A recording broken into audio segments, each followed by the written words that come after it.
tumbo karibu inararua shati, kichwa karibu inapasuka.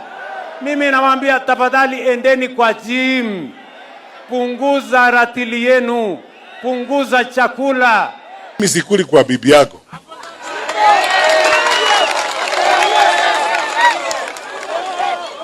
Mimi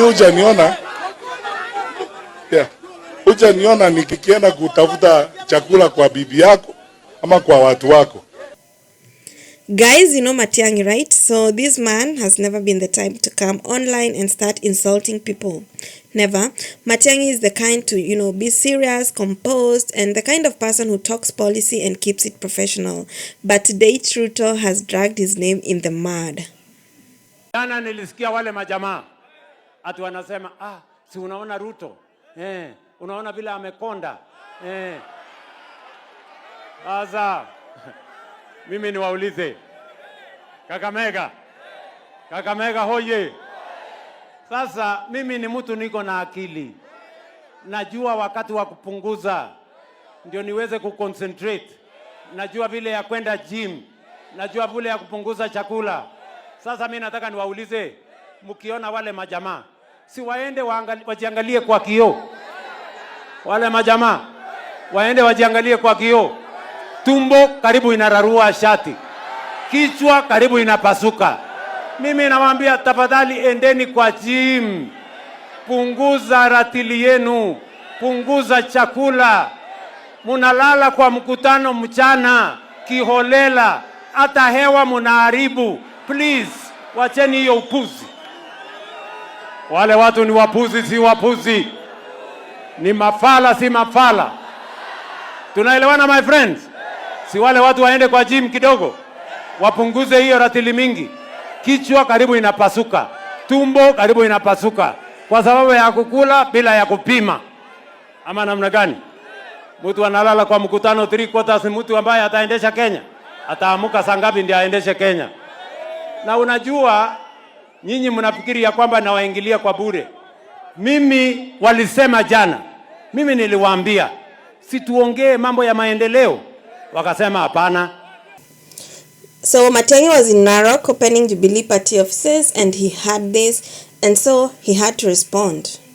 Mimi sijui kwa nini unasumbuka vile nakula, kwa sababu mimi sikuli kwa bibi yako.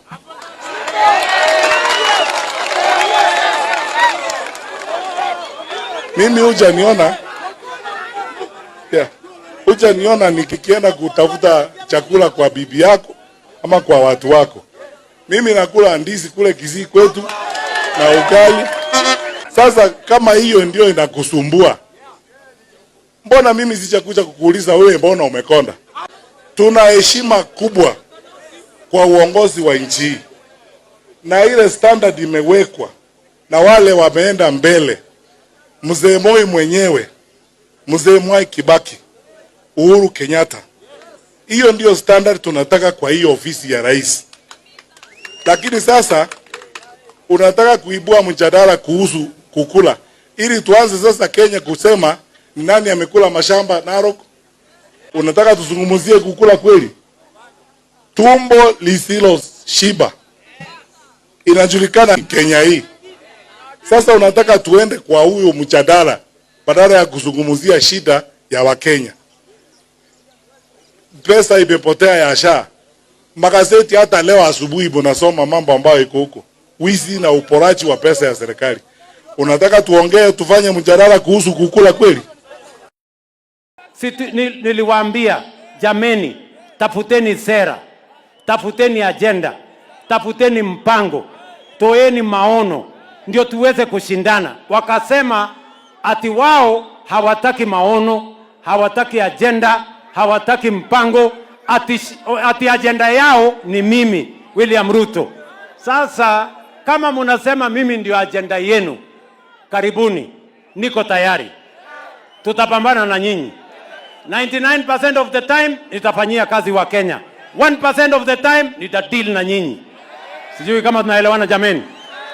Hawa jamaa ni washughulikia ama sitawashughulikia? Hawa jamaa nitawashughulikia